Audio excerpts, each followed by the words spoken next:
Niki Sakamoto, apresentadora. Este é o programa Charme, que está começando agora. E no programa de hoje entrevistamos a doutora Juliane Spengler, cardiologista e especialista em cardiologia pediátrica.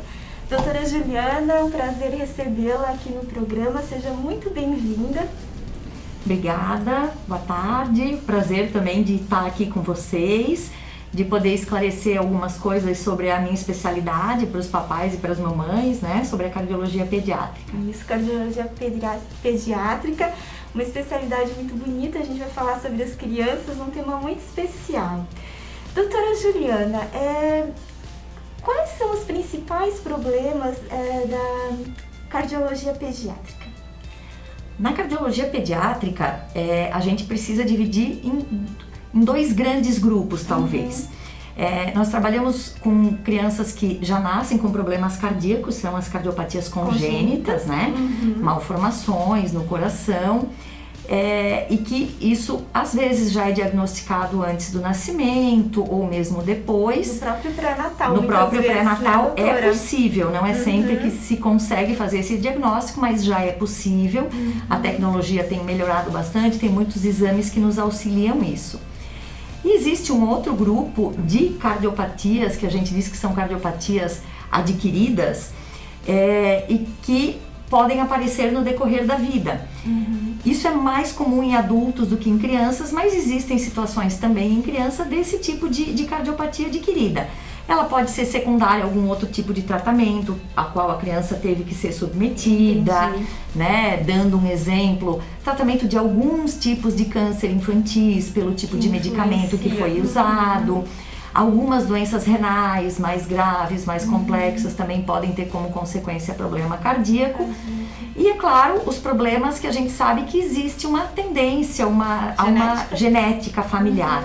Né? Então, doenças como hipertensão arterial, as dislipidemias, né? Que são os aumentos dos níveis dos lipídios sanguíneos, colesterol, triglicerídeos.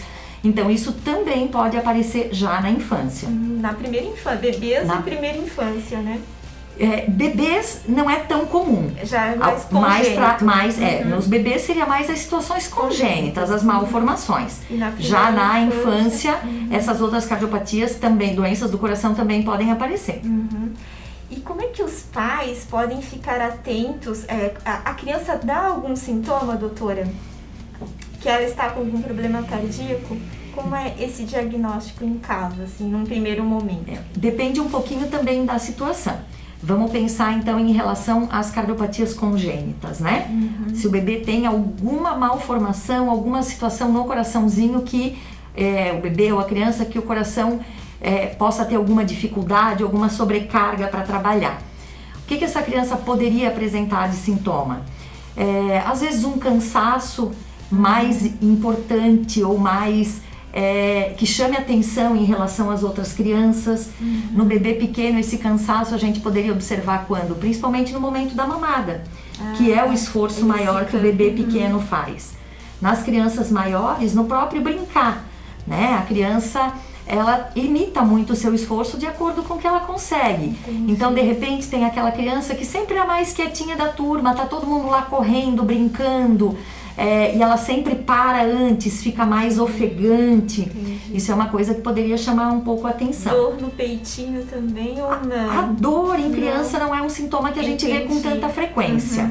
A gente até atende bastante crianças com queixa de dor no peito, mas as doenças cardíacas na infância, elas não costumam ter como um sintoma tão relevante a dor no peito. E sem dúvida alguma o principal é a criança ter um acompanhamento pediátrico regular, né? E o pediatra com certeza é a pessoa mais indicada para eventualmente detectar alguma normalidade no avaliar a criança, ou até avaliar alguma queixa que os pais tenham, que eles possam achar que não está normal ou que se preocuparam com aquilo, e a partir de então indicar a necessidade ou não de uma consulta com o cardiologista. A questão genética, doutora, pais com problemas cardiovasculares, com colesterol alto, já são um indício da criança ficar mais atenta no histórico da criança? Com certeza, ótima essa tua pergunta. porque realmente assim, ó, nas famílias que já existe um histórico importante de doenças como a hipertensão arterial, né, falando da cardiologia, a hipertensão arterial ou as doenças ligadas a aumento de níveis de colesterol, essas famílias, elas têm uma tendência maior. Então essas crianças com certeza já deveriam ser avaliadas precocemente nesse sentido. Precocemente quanto? Depende do fator de risco que a criança tenha. Se é só o histórico familiar, os avós, os pais têm um colesterol alto, triglicerídeos elevados, já tiveram problemas cardíacos, infarto do miocárdio ou têm pressão alta, deveriam passar por uma avaliação em torno dos 9 anos de idade, né? Essa primeira avaliação não precisa ser necessariamente feita com um cardiologista. O pediatra pode fazer uma triagem, exatamente. De que maneira? Fazendo uma dosagem dos lipídios sanguíneos. Entendi. E também já observar a obesidade, se está associada, exatamente, né? Exatamente. Acho que vai dando esses indícios, vai. Né, doutora? Isso são todos fatores associados que também têm uma tendência genética, né? A gente sabe que a questão do sobrepeso, da obesidade também tem, mas que a gente tem um fator ambiental também muito importante relacionado e que as nossas crianças hoje elas estão bastante restritas, né? De atividades físicas por conta da pandemia, muito mais tempo, até por questão de escola e tudo, na frente das telas, como a gente fala. Computador, televisão, né? E essa tua colocação em relação à obesidade foi bem interessante, porque isso foi uma coisa que a gente observou muito no ano passado, a partir do começo da pandemia. Aumentou muito a obesidade infantil, o sobrepeso infantil. As crianças ganharam muito peso, porque as crianças ficaram muito restritas em casa, muito paradas. Isso acaba que também gera uma ansiedade, acabam comendo mais, né? Tem todo o fator psicológico. Exatamente, junto, né? Exatamente. Bom, doutora, quando a criança é diagnosticada, então, com um problema cardíaco, né? Num primeiro momento, os exames, eles são feitos da mesma maneira para um público adulto? Existe alguma diferença nesses exames? E como seria o tratamento também? Em relação aos exames, os exames basicamente eles são os mesmos, né? Por exemplo, um eletrocardiograma. O eletrocardiograma na criança ele é feito como é feito no adulto. A diferença é a interpretação, porque ele varia de acordo com a faixa etária. Um outro exame muito utilizado em cardiologia, que talvez até mais na cardiologia pediátrica do que na cardiologia de adulto, é o ecocardiograma. O ecocardiograma ele é um ultrassom do coração e também ele é realizado da mesma maneira como é realizado no adulto.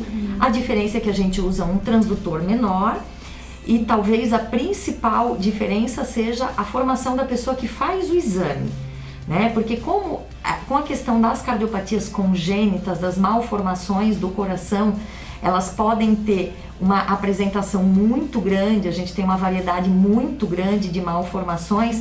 Realmente a pessoa, para fazer esse tipo de exame, tem que conhecer as doenças, né? Por quê? Porque muitas vezes a gente não vai ter um coração que anatomicamente ele é normal. Ele vai ter malformações ali e a pessoa tem que conhecer a doença para conseguir diagnosticar corretamente. Mas o exame em si é o mesmo. Existem outros exames que se falam em adulto, por exemplo, o cateterismo cardíaco também é feito em criança. Também é feito. Também é feito. A avaliação, normalmente, a gente não faz em criança para avaliar o mesmo que se avalia em adulto, mas o exame é o mesmo. Entendi. E havias me perguntado sobre o tratamento, né? O tratamento, mais uma vez, né, vamos dividir. No caso das cardiopatias congênitas, o tratamento ele pode exigir uma cirurgia, né? Não é sempre, mas alguns casos precisam de cirurgia. E daí também é muito variável, né? Como eu te falei agora há pouco, os tipos de cardiopatias são bastante diferentes, a apresentação é diferente. Então a gente tem desde situações bastante graves, complexas, que às vezes os bebês são operados nos primeiros dias após o nascimento, no dia seguinte, ou muitas vezes são crianças que ao nascer a gente já sabe que aquele tipo de problema vai precisar de um tratamento cirúrgico, programa, né? mas é uma coisa mais programada. Ou existem as situações também mesmo congênitas que não precisam cirurgia, não é sempre que precisa. Não é sempre, né? E a gente usa também alguns tratamento medicamentoso em alguns casos, né? Depende muito. E em relação ao que conversamos ainda há pouco sobre obesidade, as dislipidemias, o mais importante do tratamento nesse sentido é o que a gente chama de mudança de estilo de vida. Os bons hábitos. Os bons hábitos. Os bons hábitos alimentares, atividade física. Isso é uma coisa que a gente tem que estimular e ensinar a criança desde cedo, né? Eu ia te perguntar pra gente fechar essa entrevista, era justamente a minha pergunta, doutora. Como é que o que os pais podem fazer na educação da criança para prevenir essas doenças cardiovasculares, e não só elas, mas todas as outras, inclusive a obesidade, que é muito recorrente, mas de uma boa saúde de uma maneira geral, o que os pais podem fazer e quais são os hábitos? Eu acho que é isso, uma boa alimentação. Isso mesmo, uma boa alimentação física. E atividade física. A oferta de produtos para as crianças hoje industrializados, ela é muito grande. Né? É muito atrativo para a criança, a embalagem fácil, colorida, né? muito fácil. Quanto mais tempo se demorar para ofertar um alimento muito doce, alimentos industrializados para a criança, melhor, menos hábito ela vai ter.